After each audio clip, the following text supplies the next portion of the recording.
ตอนที่หนึ่งเรื่องมงคลชีวิตบรรยายโดยพระอาจารย์คำพจน์อัคควันโนตัสสะภะคะวะโตอะระหะโตสัมมาสัมพุทธัสสะมังคลังอุตตมังเสถังอิโตปรังสักกจังธัมโมโสตโพติติขอรอบน้อมแด่องค์สมเด็จพระศาสดาพระสัมมาสัมพุทธเจ้าผู้เป็นบรมครูของเทวดาและมนุษย์ทั้งหลายแม้นปรินิพพานนั้นและพระองค์นั้นตัวแห่งข้าพเจ้าขอนอบน้อมแด่พระธรรมขอนอบน้อมแด่พระอริยสงฆ์ผู้ทรงศีลทั้งหลายเฮากับถวายความเคารพแต่พระมหาเถรานุเถระเพื่อนสาธมิกทุกรูปด้วยความเคารพจังทรงยิ่งเจริญพรสิริสวัสดิ์พิพัฒนามงคลขอความผาสุขความหอมเย็นความสดชื่นแจ่มใสแห่งจิตแห่งใจแห่งศีลแห่งธรรมจงบังเกิดมีแก่พวกเราท่านทั้งหลายโดยกันทุกท่านทุกคนในโอกาสนี้โอกาสต่อไป อาตมาภาพ จะได้แสดงปัสสธรรมเทศนาอันเป็นหลักธรรมคำสอนของพระชินวรศาสดาพระสัมมาสัมพุทธเจ้าเพื่อสดับสติปัญญาของพวกเราท่านทั้งหลายสืบต่อไปตามสมควรแก้วกาสและเวลาอันจะเพิ่งมีก็ขอให้พวกเราท่านทั้งหลายจงได้ตั้งใจสดับรับฟังเพื่อสิได้นำไปเป็นข้อคิดในการปฏิบัติกิจชีวิตประจำวันเพื่อให้เกิดประโยชน์แก่ตนเอง แก่ครอบครัวแก่งานสร้างแก่ประเทศชาติแก่พุทธศาสนาสืบต่อไปในโอกาสนี้วางมือลงกระดาษฟังด้วยความเคารพมันหอนเนาะเว้นนี่ก็หอนแต่ยังบ่พอมันนี่ก็ยังหอนต่อนับมืออากาศมันสิเปลี่ยนแปลงไปตลอดหอนมันสิเพิ่มขึ้นทุกปีพวกเฮาก็อยู่ยากกันแหละเนี่ยแล้วก็ถ้าหนาวมันก็สิหนาวเพิ่มทั้งบวกแล้วก็ทั้งลบทั้งร้อนก็ร้อนเพิ่มขึ้นเป็นนำมันคือร้อนต่างแต่ก่อนเพราะคนเฮามันขาดศีลขาดธรรมกินหลายมากๆอยากหลายกิเลสหลายนั่นแหละมากอยากหลายกิเลสหนาตัณหาจัดหากันญาติกันกินญาติถิ่นกันอยู่ญาติคู่กันพิศวะญาติอำนาจสิทธิกันเป็นใหญ่เป็นโตผู้ใดยาวก็สาวได้สาวเอาเบียดเบียนกันทางตรงและก็ทางอ้อมทางเบิดน่ะคือญาติ ยื้อแย่งกันญาติสิ่งที่มากิน จึงพระอาตมาเพิ่นนั่นน่ะ ญาติเวทนากันมาเสวยเขาภาษาบ้านเฮาร้อนๆกันญาติกันกินกินหลายคนถึงมันกินหลายแห้งกินทั้งตาหาแนวมาให้ตาเบิ่งกินทั้งหูหาแนวมาให้หูฟังกินทั้งดังหาแนวมาให้ดังดมกินทั้งลิ้นกินทั้งกายกินทั้งใจเอาเบิ่งละบัดตานี่แห้งก็กินหลายกว่าปากอีกเนาะปากมันกินบ่หลายดอกเพราะว่าท้องมันน้อยๆนึงกินบ่เบิดส่ำกับปั้นดอกแป๊ะแต่ละคนมันก็กินบ่ลงเลยแหละมันอิ่มมันสิยัดลงได้ใช่บ่มันหากสิทนออกแม่นจ้ะแต่ว่าตามันกินนี่ติดแล้วตามันกินหยังล่ะกินรูปสวยๆงามๆบ่แม่นแต่รูป วัตถุหรือรูปคนนี่ก็คือกันก็ญาติกันอีกได้นะโอ้คือมางามแต่ผู้นี้เพิ่นว่าอืมลูกไผผัวไผญาติกันบาดนี้นั่นแหละญาติรูปวัตถุสิ่งของกันก็คือกันญาติกันอีกได้นะรูปบ่รูปวาดภาพซื่อๆไปประมูลกันเบิดเงินเป็นเท่าใดล้านเท่าใดแสนมันญาติมาเฮ็ดหยังแล้วมันกินก็บ่ได้เอามาให้ตากินด้วยญาติเสียงมาให้หูฟังนี่เสียงม่วนๆอัดไว้เอามาเปิดฟังเอาติมันก็ต้องมีเครื่องรับฟังอีกบาดเห็นบ่ญาติกินไม่หูดังดมน้ำหอมยี่ห้อใดพวกไฮโซแบรนด์เกาหลีบ่แบรนด์ที่ใดบ่คักๆครับเอามาดมฉีดใส่บาดเดียวมันก็ระเหยไปเบิดเด้ซื้อเขาได้เป็น5กระสอบพุ่นมันแพงเด้อันน้ำหอมขวดน้อยๆน่ะมันเอามาดมตายอิหยังมันสิไปอิ่มคือเขาซะบ่เห็นบ่มันญาติสิ่งพวกนี้เด้ญาติรสชาติต่างๆที่เอามาแตะใส่ลิ้นนี่กินญาติสิ่งที่ไม่ให้กายสัมผัสอีกเย็นร้อนอ่อนแข็งเอาที่ใดธรรมารมณ์ของจิตของใจสิ่งที่เอามาอุปโภคบริโภคได้มาจากธรรมชาติทั้งเบิดเลยเอาในเมื่อมันบริโภคหลายมันก็ผลิตหลายแล้วเว้ยเห็นบ่ซุมื้อนี้ญาติน้ำมันกันได้อยู่อิรักอิหร่านมหาอำนาจของโลกบอมกันเลยบาดนี้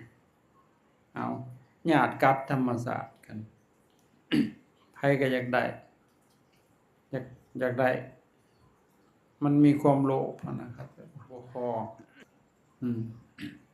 เบียดเบียนกันพวกเฮานี่ก็ปัญญาบ่หลายก็ญาติอยู่ในครอบในครัวนี่แหล้วผู้ใดบ่เก่งก็หมู่ก็ญาติมูลญาติมั่นกันอยู่ในเรือนนี้เก่งแต่อยู่ในเรือนเจ้าของนี่บ่ฉลาดหลายเด้ซัดโคมเหม็งขูดหีดเอาเอาลักเอาปุ้นเอาจี้เอาฆ่าเอาแล้วใหญ่ขึ้นเบิดญาติยังหั่นญาติเวทนาแม่นอยู่บ่ไม่ใหญ่ผู้เก่งกว่าหมู่ในบ้านก็โกงกินในบ้านนี่นะโกงหมู่หั่นแหล้วเว้ยเอาเปรียบหมู่เลยบ้านก็เมืองแม่นแต่ว่าเอาเขาสมองเก่งก็ไปฮ้อนเขาบ่กินบ้านเจ้าของกูกินบ้านอื่นพุ่นบาดนี่เห็นบ่พวกเฮาบ่ฉลาดแฮงก็หากินคนตัวเองนี่แหล้วจับกินอยู่นำหมู่นี่แหละนับแต่พนักงานทหารตำรวจผู้ใดมีโอกาสก็กินกันอยู่เพราะปานนั้นแหละเพราะหยังปัญญามีส่ำนี้เด้ก็กินส่ำนี้ผู้มีปัญญากว่าหันบ่กินบ้านเจ้าของบ่ได้หลายผู้กินเห็นบ่มันล่ากันนั่นทั้งเบิดนั่นคือล่าเหยื่อมาให้ตามาให้หูมาให้ดังมาให้ลิ้นมาให้กายกินอยู่นี่แหละสุดท้ายแล้วได้อิหยังล่ะตายบ่มีไผฆ่าก็ตายเองอยู่ดอกอดเอามันสิได้อีสังล่ะก็ได้เหยื่อเท่านั้นแหละมาให้สัมผัสเฮ็ดบาปเว้าในทางคำสอนก็ไปตกนรกเขาบ่ฮู้ดอกบ่ได้เชื่อฮู้บ่เชื่อซ้ำจริงๆแล้วเว้าในมุมใกล้ๆสวรรค์ก็อยู่ในอกนี่แหละนรกก็อยู่ในใจโบราณเพิ่นเว้านะอันหลังจากตายอีกต่างหากแต่ที่แน่ๆมันตกนรกก่อนแล้วแต่บ่ทันได้ตายแต่มันทุกข์อันเด้ครับแต่ว่าเป็นหนี้เป็นสินก็ทุกข์เห็นบ่ตกนรกแล้วเป็นเปรตพร้อมอีกหิวโลภหลายๆก็ผีเพศขี้ขลาดหวาดกลัวก็เป็นอสุรกายย้านไปทางใดก็ได้ดีบ่ดีเอามือปืนแห่นำหลังโคกๆเป็นหยังล่ะมันย้านอสุรกายแหละนะตกนรกติดแอร์เปิดแอร์อยู่มันก็งานย่อยซ่าๆผมมันย้านได้ซั่นนี่แหละหาเอาทรัพยากรต่างๆธรรมชาตินี่แหละ มันอยู่ของมันปกติของมันสมดุลอยู่คนเฮาบัดกินหลายแล้วก็ต้องพากออกจากชิ้นนั้นเอาสิ่งนี้ไปแทนบาดนี้อาโลกมันก็เลยมีปัญหาเลยบาดมันบ่สมดุลเพราะโลกของเฮานี่มันตั้งอยู่เทิงหน้าน้ำเข้าใจบ่อืมน้ำมันตั้งอยู่เทิงลมลมตั้งอยู่ในอากาศเข้าใจบ่อากาศกับลมบ่แม่นอันเดียวกันเด้บ่พ่อใหญ่อากาศกับลมอันเดียวกันเด้บ่ได้แม่นจักดีเห็นบ่อยู่ซื่อมันเป็นหยังหั่นมันเป็นลมหั่นบัดตะง่องหั่นมันคือบ่เห็นว่ามันเป็นอากาศจ้ะแม่นบ่ อากาศคือช่องว่างเข้าใจบ่ที่ว่างเข้าใจบ่ในร่างกายของเรามันก็มีอากาศธาตุอยู่คันบ่มีหม้องว่างตายโลดพวกเจ้าแม่นบ่ลองเบิ่งแม่รูปร่างคนนี่บ่ให้มีรูหายใจเลยมึงตายมับโลดเลยแม่นบ่มันบ่มีช่องว่างแม่นบ่กระดูกมันก็มีช่องว่างของมันอยู่แต่ละคนนั่นแหละหม้องอากาศอยู่เข้าใจบ่ อืมอากาศคือหยังคือสิ่งที่มันขีดบ่ได้ต้นไม้เฮาไปขีดมันก็เป็นคลองเนาะอากาศเห็นอยู่แต่บ่คลองมันขีดบ่ได้ นั่นแหละคือช่องว่างเข้าใจบ่โลกมันก็ลอยอยู่นี่คือหมอกพงลมหั่นนะเจ้าเห็นบ่หมอกพงลมเฮาเอาเสื้อผูกแล้วย้อนแล้วเห็นแขนอยู่ในไสล่ะในอากาศเด้นั่นแต่ว่านั่นแหละหน่วยโลกมันก็อยู่แบบนั้นแหละเอาเบิ่งบาดมันลมปั่นไว้อยู่จังซี่นะก็ยองลมก็ตั้งอยู่ในอากาศบาดในช่องว่างนั่นแหละหน่วยโลกมันก็ถูกลมปั่นไว้ปั่นน้ำสมมุติว่าหน่วยโลกมันแตกได้บัดนี้มันแตกมันลมมันก็ตีขึ้นโลดแหละแม่นเนาะมันบ่ตีขึ้นบักแห้งหันนะน้ำก็กระจายโลดแหละเว้ยนั่นแหละสึนามิเพิ่นว่าได้บาดนี้ที่จริงอะโลกมันร้าวเข้าใจบ่มันรั่วโอโซนรั่วเพิ่นว่าฟ้ารั่วเห็นบ่ลมรถมันรั่วโดนแม่นแต่ว่าเอาน้ำมาสักปิวโลดแล้วบ่ได้อยู่เลยลมมันแรงคือสิตายนี่แม่นแต่ว่านั่นแหละบ้านนี้มันร้อนโลกคั่นเข้าใจบ่จากฝีมือมนุษย์นี่แหละโลกมันก็เฒ่าได้เด้เอาค่อยว่าสิเทศน์เรื่องมงคลยังลามมอดพี่น้องก็ย่าแหละก็สิเว้าให้ฟังแต่พวกเจ้าจักสิเข้าใจหรือบ่แหละ ที่ข้อยเว้านี่นะที่แน่ๆคือเข้าใจเรื่องความทุกข์แม่นแต่ว่า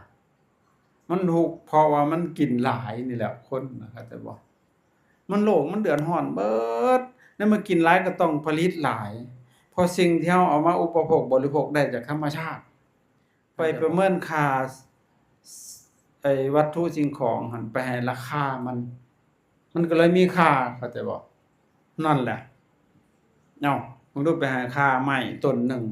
ไม้ขะยูงเด้ตั้งชื่อสมมุติว่ามันเป็นไม้ขะยูงแม่นแต่มันก็มีค่าแม่นแต่ว่าไปให้ค่าขี้หินก้อนหนึ่งเหลื่อมๆอันนี้เพชรเพิ่นว่าจังได๋ราคาเท่านั้นเท่านี้เป็นบ้าแล้วขายกันได้บาดนี้อันนี้ค่ำเด้อันเหลืองๆนี่ก็เอาไปให้ค่ามันบัดไปตั้งชื่อมันเองเข้าใจบ่จริงๆมันบ่ได้มีชื่อธรรมชาติซุมนี้มันบ่ได้มีชื่อของมันเด้เข้าใจบ่มันเป็นธาตุธรรมชาติเข้าใจบ่ที่มันเกิดขึ้นด้วยเหตุและปัจจัยของมันคนละไปประเมินค่าของมันบัดมันก็เลยมีค่าเองมันบาดนี่เข้าใจบ่ซุเพิ่นพี่บ้าได้ไปให้ค่ามันบาดนี่คนโบราณเพิ่นว่าอันเพชรนิลจินดามีค่ามากแต่ถ้าหากไก่เห็นไก่ก็เฉยคนจะต่ำพบธรรมะก็ละเลยยอมมันเสยบ่สนใจเส้นเดียวกันอันสันสาดแมลงวันมักของเน่าพระม่อนเจ้าก็พอใจดอกไม้หอมส่วนคนชั่วชอบทำชั่วบาปก็ยอมคนดีย่อมทำดีทวีคูณไก่เอาเพชรมาวานให้มันกินมันบ่ได้อ่อนซ้อนหัวเจ้าได้มันขี่ฟาดจะได้น่ะแม่นแต่ว่ามันบ่มีค่าหยังเลยมันกินก็บ่ได้นี่แหละมันบ่ได้สนค่าสมมุติซุมนี้เข้าใจบ่แต่พอเขามาสมมุติขึ้นมาแต่ละอย่างหั้นนะแล้วก็ไปติดสมมุติบาดนี้ตายมับเลยบาดแก้ออกก็บ่ได้เลยบาดพวกเจ้าบ่เข้าใจฮอดสมมุติจำได้นั่งสำราบอยู่นี่นะแม่นเด้อสมมุติมันแปลว่าหยังแหละพ่อใหญ่แปลว่าบ่แม่นความจริงสมมุติมาจากสังมติสังพร้อมมติตกลงพร้อมใจกันเอิ้นชื่อมันน่ะนะคืออันนี้แหละนี่จอกเพิ่นว่าหรือว่าแก้ว มไปสมมุติมันขึ้นจริงๆจักแม่นอีสังมันเป็นธาตุธรรมชาติซื่อๆอันนี้ก็สมมุติขึ้นอันนี้น้ำหัวเสือเพิ่นว่าแม่นบ่น้ำอนามัยบัดแล้วแต่สิสมมุติมันเท่อันนั้นเด้อจ้ะผู้หญิงผู้ชายอันนี้คนสมมุติเบิดชื่อต่างๆก็สมมุติเอาเลยจริงๆบ่มีชื่อมีเสียงอีหยังดอกเป็นธาตุธรรมชาติเป็นไปตามเหตุและปัจจัยนี่พอเฮาบ่ปะจักแจ้งบ่เข้าใจซึ่งพระพุทธเจ้าเพิ่นว่าสัจธรรมเฮาบ่เข้าใจสิ่งพวกนี้ก็เลยญาติกันหลงกันเข้าใจบ่ก็เลยเป็นบ้านี่เข้าใจบ่ไปหาค่าสิ่งสมมุติสังเกตบ่เฮาให้ค่าอิหยังสิ่งนั้นสิดับเบิดเลยแม่นบ่แต่กี้พ่อแม่เฮาเคยมีจะบ่มีไม่มันก็มีเหมือนขะยงแต่มันบ่ได้มีค่าเด้แม่นแต่ว่าบัดถิ่มเผาไฟเผาถิ่มอยู่น้ำป่าน่ะเห็นบ่เขาบ่ได้ให้ค่าคือหินกาวหินปูนยังมันมีอยู่แต่กี้เขาบ่ได้สนคนแต่กี้แม่นแต่ว่าเขาสนแต่ว่ากินได้บ่ไปหาหน่อไม้หาหยังแนวกินเป็นเท่านั้นเขาก็อยู่ได้เขาก็บ่ได้ทุกข์ปานนี้แม่นแต่ว่าอยู่คนบ่ได้รักได้แต่กี้แม่นต่อบ่รักบ่โลภบ่หยังเลยมันอยู่กินแบบสบายๆเลยไปหากินหาอยู่หากินหั่นนะพ่อใหญ่เคยได้ยินบอกเพิ่นว่าหาอยู่หากินบ่มีของไผอีกซ้ำป่าดงพงไม้นี่ก็ได้มีแต่ไปหากินเองโลดหากินก็เลือกเอาอิหยังก็ได้ศีลธรรมมันยังมีอยู่ในจิตในใจคันต่อมามันเริ่มกินหลายขึ้นคนกิเลสก็หลายขึ้นบาดนี้มันก็เฮ็ดอยู่เฮ็ดกินบาดนี้จากหาอยู่หากินบ่พอแล้วต้องเฮ็ดอยู่เฮ็ดกินก็ต้องได้มาปั่นขี้ดินขี้ดอนก็ได้บาดแม่นแต่ว่าไม้เอาแล้วผู้ใดขี้โลภหลายก็ไม้เอาหลายดีบ่ดีซุมื้อนี้แฮงคักย้ายรักเอาต่อโลภเอาแต่ว่าได้เห็นบ่มันเป็นกระบวนการวิวัฒนาการขึ้นมาหาอยู่หากินบ่พออีกบาดก็มาเฮ็ดอยู่เฮ็ดกินเฮ็ดอยู่เฮ็ดกินบ่พออีกเฮ็ดขายซื้อกินบาดมึงคักบ่บาดเป็นจังได๋ล่ะย้อนกินทั้งเบิดนั่นน่ะเอามาเสพเว้าภาษาธรรมะเพิ่นเอิ้นมาเสวยอารมณ์มาตอบแทนประสาทสัมผัสอันนี้เขาสมมุติเพชรนินจินดาขึ้นมามันก็มีค่ามากจริงๆมันบ่ได้มีค่าของมันดอกเฮาไปให้ค่ามันซื่อๆบัดค่าตัวหนึงมันมีค่ากว่าหั่นน่ะแต่พวกเฮาผัดบ่เข้าใจฮะอ้าวก็สิถามพวกเจ้าเพชรนี่ก้อนสังกะปั้นกับลมหันใจพวกเจ้าสิเอาอันใดเอาฮะเอาข้อยให้เพชรแต่บ่ให้หันใจเด้นี่ลมหันใจมันมีค่ากว่าสิ่งอื่นแต่พวกเฮาคือบ่ให้ค่ามันจ้ะนั่นเห็นบ่กับค่าความดีนี่นะพวกเฮาบ่ให้ค่าเลยแม่นแต่ว่าลางเทื่อคนเขาบ่มีหยังเขามีความดีพวกเฮาว่าเขาโง่เห็นบ่เพิ่นผัดขี้รักขี้โกงรวยผัดว่าดีได้หั่นน่ะอันนั้นแหละพวกให้ค่าผิดเลยอาจารย์ว่าคนโง่นี่น่าฮักกว่าคนฉลาดที่มันขาดธรรมหั่นแม่นบ่คนโง่มันสิเฮ็ดหยังได้รักใครก็บ่เป็นมันโง่แม่นแต่ว่ามันก็ยังน่าฮักอยู่หั่นน่ะคนฉลาดนั่นแหละมันโกงบ้านกินเมืองอยู่นี่นะผู้ฉลาดเลยแหละก็แต่ว่ามันขาดธรรมแต่คันฉลาดแบบประกอบด้วยธรรมน่ะยอดแห่งปราชญ์เลยเข้าใจบ่มันสิทำประโยชน์เกื้อกูลต่อบ้านต่อเมืองต่อคนอื่นเข้าใจบ่มันมีเมตตาเข้าใจบ่มันเป็นจั่นอันนี้เฮาเมตตาแล้วแต่พวกของเจ้าของหมู่เจ้าของหั่นน่ะผู้อื่นมันทุกข์ก็จังว่ามันเบิดว่าน่ะเพราะจะว่าสัตว์ทั้งหลายเป็นเพื่อนร่วมทุกข์เกิดแก่เจ็บตายนะนี่คือเฮาติดค่าสมมุติไปให้ค่ามันตั้งหยังขึ้นมาก็ให้ค่าแต่แทนคนโบราณมันจะอันเป็นนินจินดามีค่ามากแต่ถ้าหากไกลเห็นไกลก็เฉยคนใจต่ำพบธรรมะก็ละเลยแน่นอนใจต่ำแล้วแหละบ่ได้สนใจนี่บ้านดอนเข่งนี่ซ้ำนี่มาฟังเทศน์ถ้ามีละวงเบิ่งข่อยว่าเบิดบ้านหัวเฒ่าๆหัวขาวๆก็เต้นอยู่นำเขาจักสิตายสิยังเต้นเห็นบ่คันแนวนี้บ่เอานำแล้วเฮ็ดโดนก็โอ้บ่ไหวดอกว่าเมื่อดอกพอโดนโพดจักว่าอีสังนี่เห็นเนาะคนใจดำพบธรรมะก็ละเลยยอมมึนเสยบ่สนใจเส้นเดียวกัน อันสันสาดแมลงวันมักของเน่าแม่นอยู่บ่แมงวันมักของเน่าๆอยู่ไสมันก็เห็นเบิดฮู้เบิดของเน่าพระมรเจ้าก็พอใจดอกไม้หอมแม่ภูแม่เพิ่งมันบ่มักของเน่าได้โพูนอยู่เทิงใบไม้พู้นกินเกสรดอกไม้อันหวานๆไปจิกไปกินไปดูดเอาไปใส่ห่วงใส่หางหลังจากนั้นก็ผสมเกสรให้ดอกไม้งามดอกไม้ก็เกิดดอกออกผลย้อนแมงภูเพิ่งนั่นแหละของตัวมันดีนะเข้าใจบ่ส่วนแมงวันเพิ่นนี่ไปหาจับของอุจจาระแล้วก็ย่องชี้มือใส่ไปจับหั่นจับนี่ย่องจังละบาดเอ้าติดเชื้อนำกัน พระมรเจ้าก็พอใจดอกไม้หอมส่วนคนชั่วชอบทำชั่วบาปก็ยอมบาปก็ยอมแล้วคนมันใจชั่วจะทำคนที่ยอมทำแต่ดีทวีคูณน้อยหนึงข้อยก็สิเฮ็ดความดีครับสั่งสมอบรมเอาเก็บเล็กผสมน้อยเข้าใจบ่อันนี้เว้าให้เห็นภาพอืมในเมื่อมันกินหลายมันก็ไปหาทำลายธรรมชาติเอามาผลิตเอามาหยังต้นไม้ใบหญ้าก็ไหลตายเบิ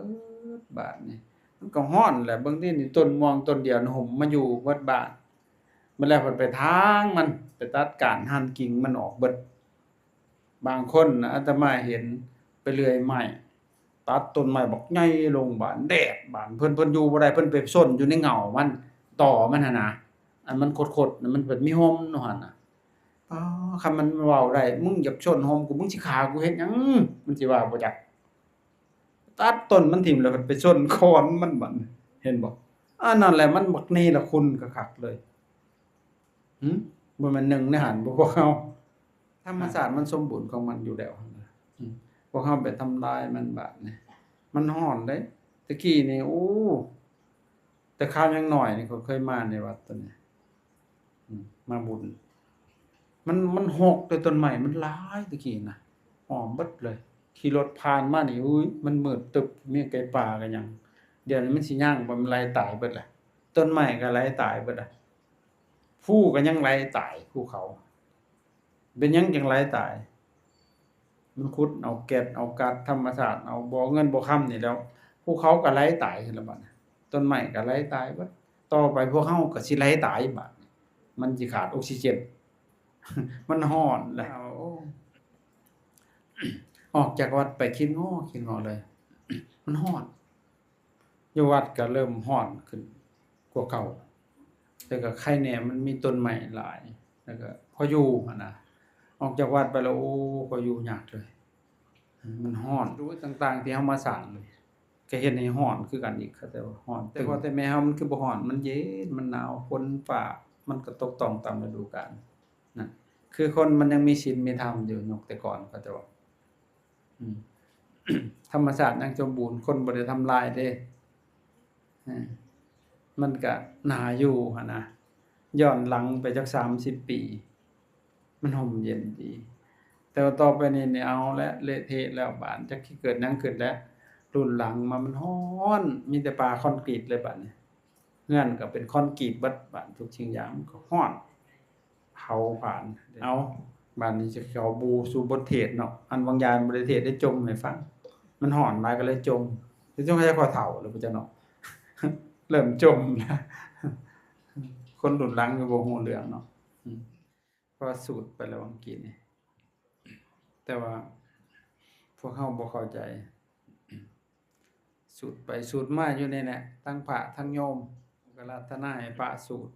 พระก็จัดให้สูตรแล้วก็จกไผจกมันก็เฮ็ดกันอยู่จังซี่แหละมาตลอดพวกเฮายังห่างไกลหลายนั่นน่ะจางมงคลนั่นน่ะครับแต่ว่ามงคลมันคือหยังอันนี้คือเฮาเฮ็ดสืบเนาะเฮ็ดสืบตามประเพณีของบ้านเฮาก็พ่อแม่พาเอ็ดแม่นอยู่บ่ผู้ไทยพ่อแม่พาเอ็ดพาเฮ็ดแน่นอนแล้วเว้ยแต่เพิ่นพาเฮ็ดเพิ่นปัดฉลาดกว่าเฮาอยู่เด้เพราะเฮาไปถือ เอาผิด ผิดจังได๋แต่ แต่สมัยก่อนเพิ่นเฮ็ดแต่ละอย่างมันถือกับเพิ่นอืมกาลสมัยแต่ก่อน มันถือกับเพิ่นเฮ็ดอิหยังไว้เป็นประเพณีหั่นนะมันถือกับเพิ่นได้ในยุคสมัยนั้นแต่มาฮอดเฮามันบ่ถือเด้บาดนี้มันเปลี่ยนแปลงไปเลยเด้อาทุกสิ่งอย่างมันก็ถูกเปลี่ยนแปลงไปเบิดเลยบ่บ่ตรงกับกาลสมัยนั้นมันบ่เข้ากันแล้วว่าซั่นต่อไปอือเฮาก็ควรเปลี่ยนไปตามกาลสมัยนะอันนี้คือประเพณีน่ะมันเปลี่ยนได้เพราะบางคนเคยเว้าให้อาตมาเด้ เพิ่นฟังบ่ถูกหั้นนะแล้วก็ปึกแน่หั่นแหละบ่เข้าใจหั่นแหละแล้วก็สรุปเลยว่าอาตมานี่หม่างหีดหม่างคองโอ้ยสิไปหม่างเอาหยังแล้วเขาได้หยังได้หม่างน่ะคือเฮาชี้แจงให้ฟังอยากให้เข้าใจหีดคองประเพณีก็มาจากจริตะแปลว่าสืบๆกันมาทำสืบๆกันมา แต่เขาเจ้าก็เฮ็ดเพื่อสิให้ทุกคนหั่นได้ทำบุญนั่นแหละเกี่ยวกับหีดก็ได้หีด12นั่นเด้อืมจริตะเฮ็ดสืบกันมา12เดือนนั่นน่ะ12เดือนมีแต่เฮ็ดบุญนั่นน่ะอันหีดคองนั่นก็ได้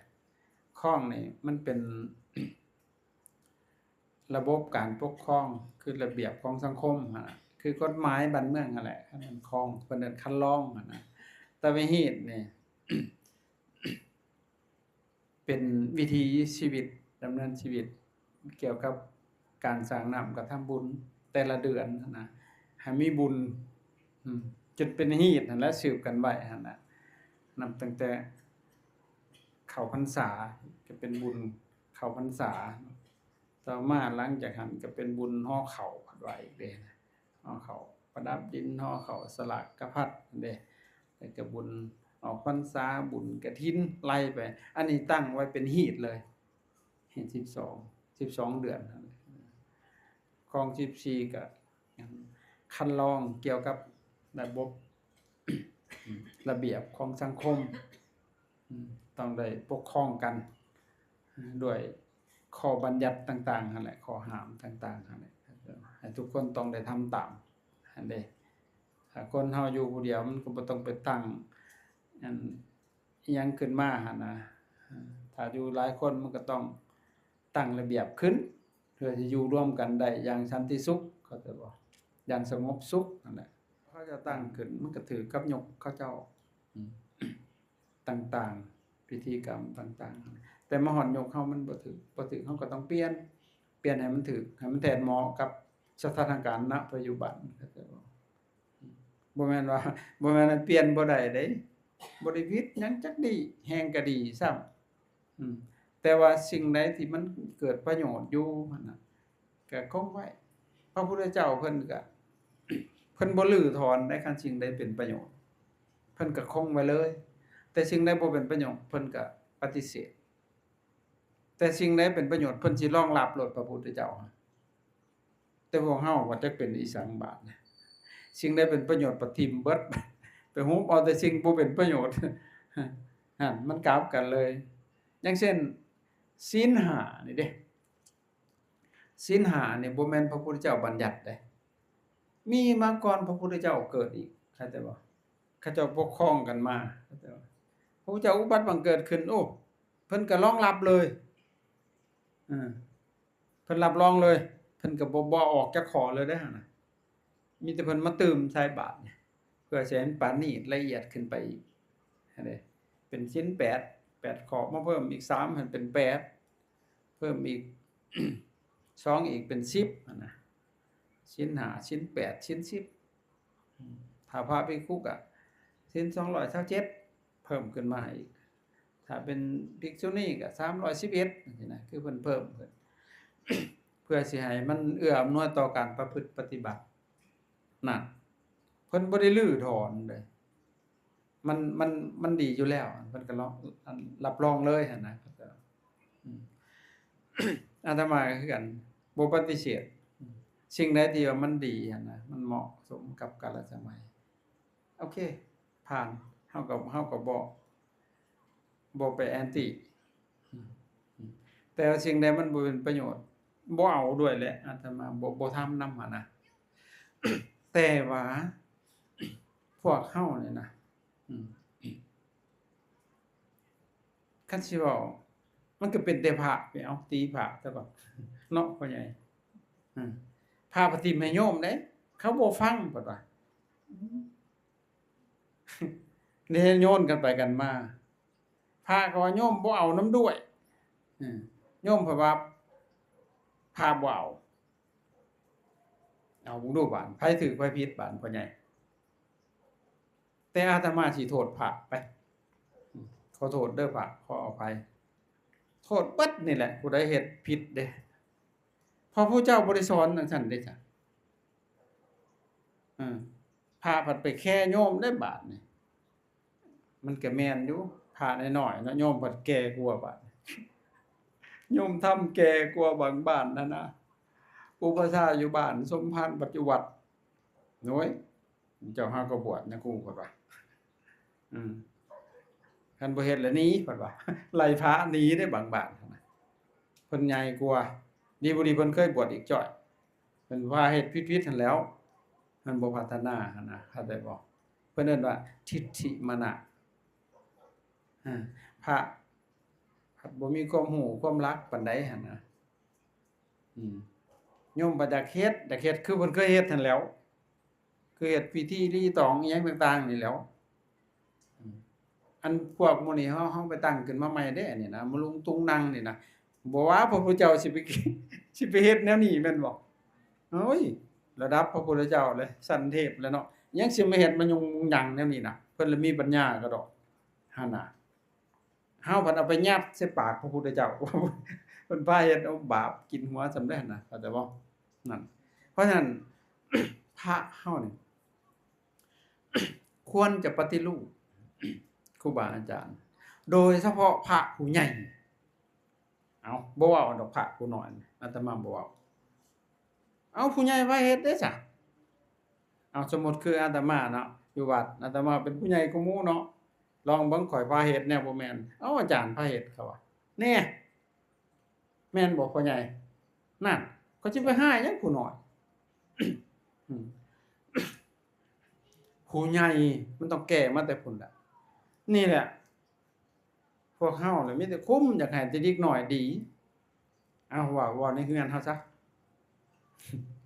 ให้ลูกไปจิกหัวลูกสู้อย่าไปกินหลายเหล้านะอย่าไปสูบยาพ่อแม่ผัดกินจักสิตายสิยังกินเหล้านะเอาสูบยาก็สูบผัดบ่อยากให้ลูกเฮ็ดบัดลางเทื่อผัดไปหาเล่นหลายว่าพ่อเพิ่นแฮ่งไปเล่นเก่งบัดนี้เฮามีฮอดเมียฮอด3พุ่นแม่นตัวลูกมันก็เอาอย่างติดได้บัดนี่แหละมันมีตัวอย่าง บางคนบ่ให้ลูกเรียนไพ่บัดพ่อแม่พะย้านแต่ขับหมู่ขาดขาบัดนี้อ้าวลูกมันก็เอาด้วยเลยเว้ยแม่นตัว นั่นแหละมันต้องมีตัวอย่างเฮาต้องพัฒนาแต่เทิงน่ะลงมาลุมส่วนหลายเฮาพัฒนาแต่ลุมขึ้นเทิงเด็กน้อยเพิ่นว่าเป็นอนาคตของชาติแม่นบ่เถียงหั่นน่ะแต่ว่ามันต้องมีตัวอย่างติล่ะให้เบิ่ง คุมแต่อย่างให้เด็กน้อยดีพ่อแม่พัดบ่ดีเด้บอกบ่ให้ลูกกินเหล้าพ่อพัดกินเมาจนเว้าบ่ฮู้เรื่องบอกบ่ให้ลูกเล่นการพนันพ่อพัดจนบ่มาฮอดเรือน บ่ได้มันต้องมีตัวอย่างที่ดีอย่างเช่นเอ้าคันลูกสิไปบ่สร้างหยังบ่งามโอ้ยลูกเอ้ยเบิ่งแหน่เบิ่งพ่อเจ้าจบแท้ๆเงินคำทุกบาททุกสตางค์หามาได้มาให้แม่อยากได้ขอมีหยังใส่สมเหตุสมผลเบิ่งแหน่แม่ของเจ้าเป็นแม่ที่ดีหั่นอันนี้สิเบิ่งได้บ่แม่ก็บ่เป็นตาเรื่องคือกันบาดพ่อก็บ่เป็นตาเรื่องมันสิดีได้จังได๋ลูกล่ะเฮาสิสอนเขาได้นะฟังรู้เรื่องอยู่บ่พ่อใหญ่นั่นมันต้องพัฒนาแต่เทิงลงมาลุมพระเฮานี่ก็คือกันพัฒนาตั้งแต่ใหญ่ๆผู้ลงมาหาน้อยๆเอาเบิ่งผู้ใหญ่สั่งแม่นบ่พ่อใหญ่มันสิเฮ็ดได้บ่ผู้ใหญ่บ่ให้เฮ็ดเฮ็ดตามหลักพระธรรมคำสอน อืมเอาเบิ่งบาดนี่ในหลักพระธรรมคำสอนพระพุทธเจ้าสอนมันมีหยังแหน่มันมีแต่2อย่างเท่านั้นกิจ1คันธาธุระ2วิปัสสนาธุระเท่านั้นนี่ศึกษาเพื่อสิหาหนทางออกจากทุกข์อืม แต่ว่าบาดนี่มันไปทุกที่เด้อบาดนี่เอาเบิ่งอืมมันเข้ามาพวกเฮามาบัญญัติขึ้นมาใหม่ทุกสิ่งอย่างแต่ละอย่างแต่บางอันมันก็มันดีเฮาก็คงไว้พ่อแม่เฮาถือมาหั่นนะพาเหตุมามันดีแล้วก็คงไว้เป็นประโยชน์แต่บาดนี้อีมะลุงตุงนังอันมันเป็นประโยชน์ซะบ่เอายกตัวอย่าง เครื่องสักการะบูชาดอกไม้ธูปเทียนข้าวตอกจักแม่นอิหยังเต็มเบิด6เบิดเลยบาดถามว่ามันเป็นบุญบ่คันสิว่ามันก็ได้อยู่น้อยหนึงเอ้าตัวน้อยกับตัวหลายเลยสิไปเอาตัวใดล่ะบัดบูชาเป็นอามิตรเป็นดอกไม้เป็นหมู่นี่มันก็น้อยเดียวเท่านั้นเด้ในเมื่อเฮาฟังรู้เรื่องหันน่ะเฮาสอนกันมาเฮาก็ควรจะข้ามล่วงเลยสิ่งพวกนี้หันน่ะอันมันยุกมันย่อยนี่นะเข้าใจบ่เฮาไปเอาตัวมันมีประโยชน์กว่าหันนั่นนะถามว่ามันได้บ่สอนได้โพด คืออาตมานี่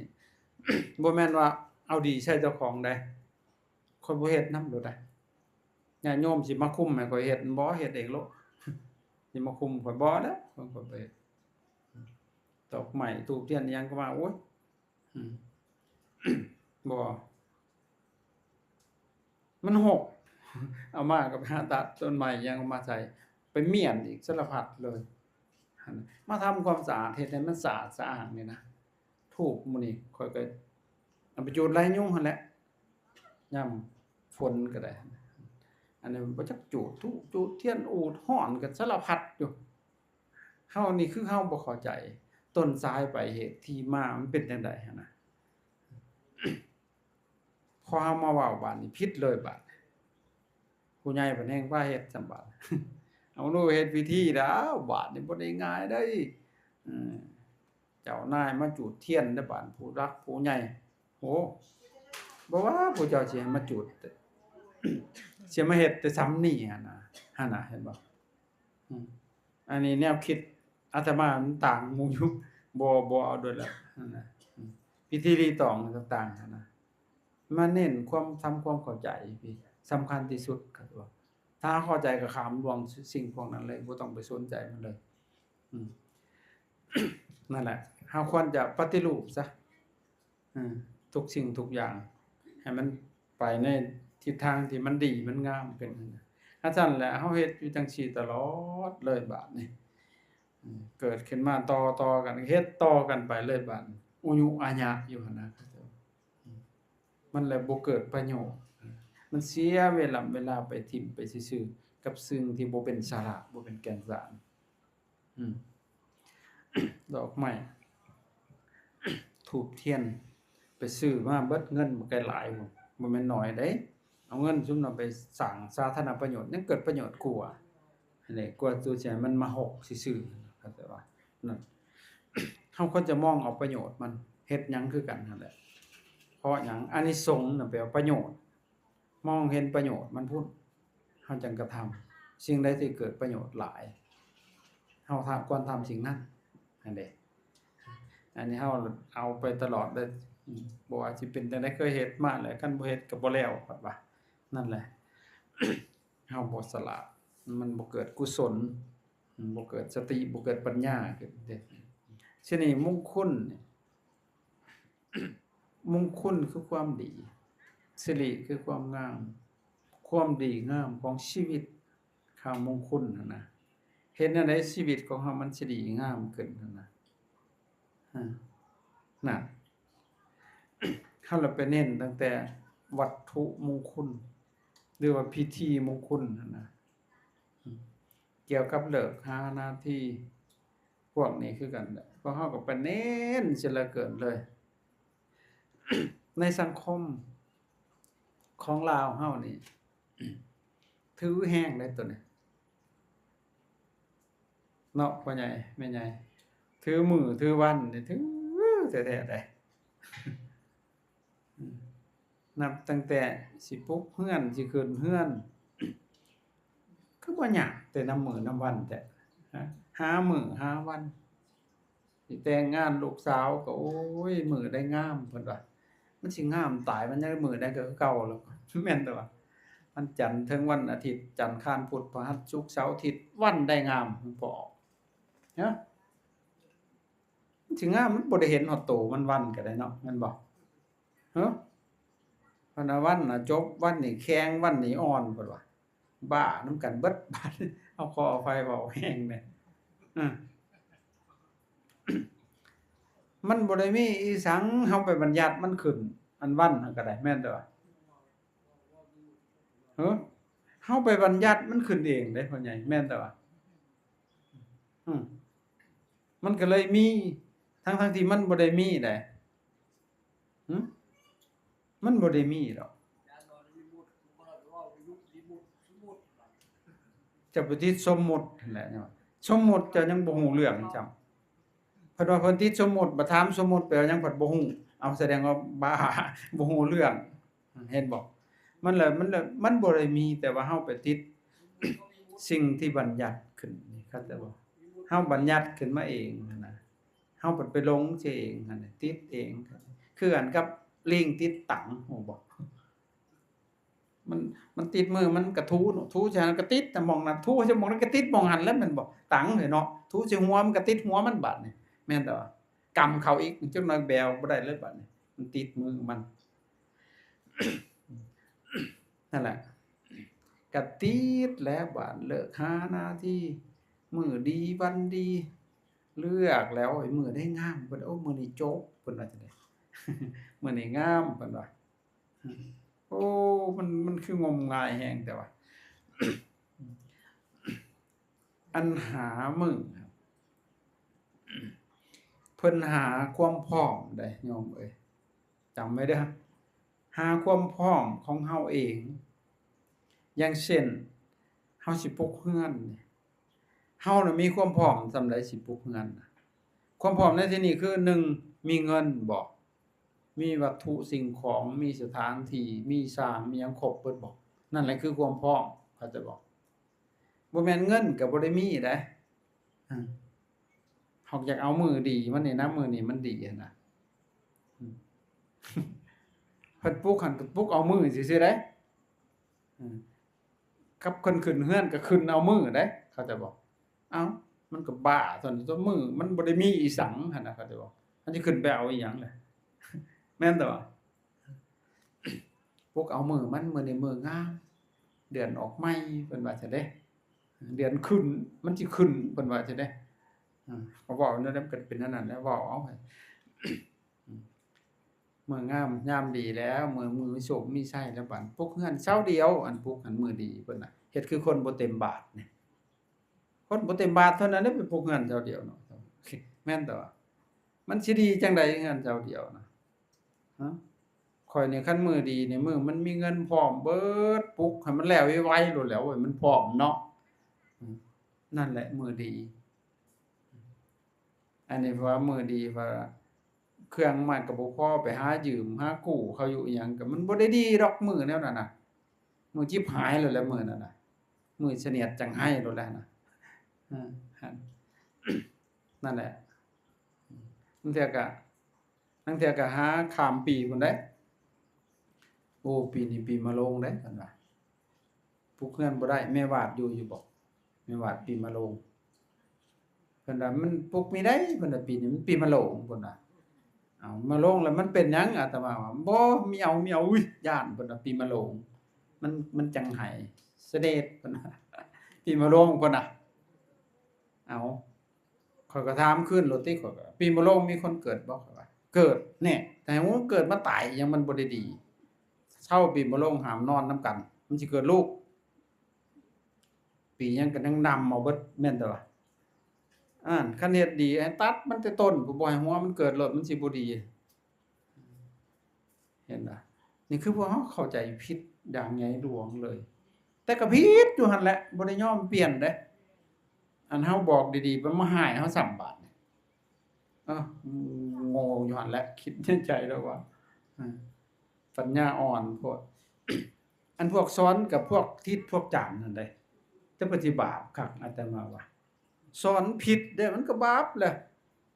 เกิดเป็นบักหอยพู้นแหล้วมึงเบิ่งหน้ามึงจะเห็นอิหยังเด้อไตง้อมๆอยู่นี่แล้วจะสิเห็นฝ้ายเห็นหยังเห็นแต่ขี้ดินอยู่หั่นแหละมันผิดเด้อซะอือมันหลงที่ เห็นหลายเด้ก็บ่เป็นเบิดทุกคนดอกเท่าทิศเท่าจานนั่นแหละทิศแห่งห้านจานแห่งหายเชียงน้อยสักกระเบือซิกมาเพิ่นยังมาสอนเขาผิดอยู่ตัวเองมันบ่รอดแล้วอยู่ในธรรมวินัยหั่นก็ได้เอามาหลอกอยู่ทางนอกต่ออีกซะบ่อย่าไปเฮ็ดแนวนั้นอาตมาว่าฟังเพิ่นเว้าโอ้มันแม่นกว่าเพิ่นเปลี่ยนโลดมันก็สิพัฒนาไปเข้าใจบ่อันนี้โอ้ผิดไปยาวเลย ช้อนผิดมันบาปเด้อืมเห็นบ่เพราะฉะนั้นเฮาควรจะพัฒนาให้มันเปลี่ยนแปลงไปในทางที่มันดีขึ้นไปเรื่อยๆหั้นนะอาตมาคืออยากพัฒนาแต่สิ่งนี้มันล้าหลังมันบ่ดีเปลี่ยนไปโลดเปลี่ยนเฮ็ดแนวมันสะดวกสบายขึ้นแนวมันมีประโยชน์มากๆขึ้นไปหั้นนะเข้าใจบ่บ่สิมายิบมัดยิบเม่นอยู่หม้องเก่าหั่นบ่เอาหั่นเข้าใจบ่ นี่คือกันเกี่ยวกับการหามื้อหาวัน หามื้อมันพร้อมเด้ออย่าไปติดในสื่อเพราะเฮาก็ไปติดในสื่อจั่งซี้ก็ได้เป็นมงคลเพิ่นว่าได้สื่อก็มงคลเด้อเพิ่นนั่น บางสูตรมงคลติพามงคลเพิ่นว่ามันหมอยาซุมจักแม่นหากใบอิหยังเอามารวมใส่กันหั่นน่ะแต่ชื่อเพิ่นดีๆเด้อชื่อก็คูณชื่อก็ย่อ แม่นบ่ใบคูณใบย่อใบขามขี้มินขึ้นใบสมปล่อยถามเพิ่นโอ้เว้าได้แจ๊ะๆแล้วท่านน่ะเอาใช้เฮ็ดหยังพ่อใหญ่ใบคูณให้มันคูณให้ค้ำคูณเพิ่นว่าเอาใช้เฮ็ดหยังอันใบอันย่อนี่ให้มันย่อๆยิงๆเพิ่นว่าจังซี่เด้อเอาใช้เฮ็ดหยังใบขามให้คนเก่งคนขามเพิ่นว่าจังซี่ดอกเอาใช้หยังใบสมปล่อยให้มันปล่อยมันวางคืออยู่หม้อนี่น่ะได้แต่ชื่อมันแต่ตัวมงคลผัดบ่ได้บัดได้แต่ชื่อโอ้ยคันสิไปเอาแต่ชื่อมันบัดสิไปหามาให้มันเมื่อยหยังพ่อใหญ่เขียนเอาโลดเนาะเห็นบ่อยากได้ชื่อหยังแหละเขียนเอาเฮ้ยบักบุญมีเฮ้ยเอาลูกเพิ่นก็เอาชื่อมันทุกข์เกือบตายก็ช่างของมันแล้วมันบุญมีเด้บักอันนี้แม่นดอกบักบุญบ่มีเห็นบ่เห็นสิใช้ชื่อมันแม่นบ่บักบุญหลายเพิ่นว่าทุกข์เกือบตายก็ยังว่าบุญหลายอยู่บักบุญรอดเพิ่นมันรอดตายเอาชื่อมันซื่อๆเข้าใจบ่เขียนเอาโลดเป็นหยังคันอยากได้ชื่อมันเฮือนห่างๆก็เฮือนเศรษฐีอยู่แล้วรวยขี้ร้ายๆหัวหยองๆตาเหลือกๆก็เมียเศรษฐี เขียนเอาตัวเนาะเขียนป้ายติดเอาโลดบ่ต้องไปหาวัตถุมาให้เมื่อยหั่นน่ะคันว่าสิเอาแต่ชื่อมันบ่ได้ดีดอกนำชื่อมันบ่ได้ดีนำมือดอกมันดีนำการประพฤติปฏิบัติมงคลสิริแปลว่าความงามมงคลแปลว่าความดีงามของชีวิตเอาเรื่องชีวิตเฮาล้วนๆได้บาดเข้าใจบ่หั่น เฮ็ดจั่งใดมันสิดีสิงามบาดชีวิตนี่ส่วนหลายเราไปติดในพิธีไปติดในวัตถุมงคลเขาเจ้าแต่มงคลเป็นธรรมะมงคล ธรรมะคือหยังความจริงสิ่งที่ต้องรู้ต้องปฏิบัตินี่คือธรรมะมันเป็นคำสอนมงคลนะ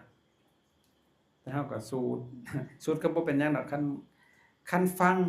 ด้วยศรัทธาก็ได้บุญเกิดปัญญาขึ้นก็ได้กุศล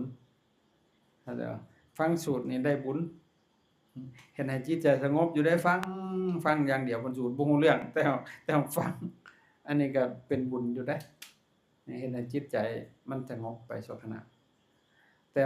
บ่เป็นกุศลคือบ่เกิดปัญญานะแต่ถ้าฟังและเข้าใจคือเฮาไหว้พระยามมื้อแลงเฮาแปลพร้อมได้กุศลจนได้ปัญญามันสิเข้าใจไปเรื่อยๆแต่ละคำหั่นน่ะไหว้ซ้ำไปซ้ำมาอยู่หั่นตัวเก่ามันแปลเด้ มันสิเข้าใจ แต่คันสูตรบาลีล้วนๆได้บุญถ้าจิตใจมันมีศรัทธาอยู่ก็จะบ่มันก็สูตรมันก็เชื่อได้มีความเชื่อให้นะก็เป็นบุญอืมแต่ถ้าแปลออกมาเป็นกุศลบาดนี้เกิดปัญญาบาดนี้เกิดความเข้าใจกระจ่างแจ้งอันนี้มันแปลว่าจังซี่เนาะอันนี้แปลว่าจังซี่เนาะ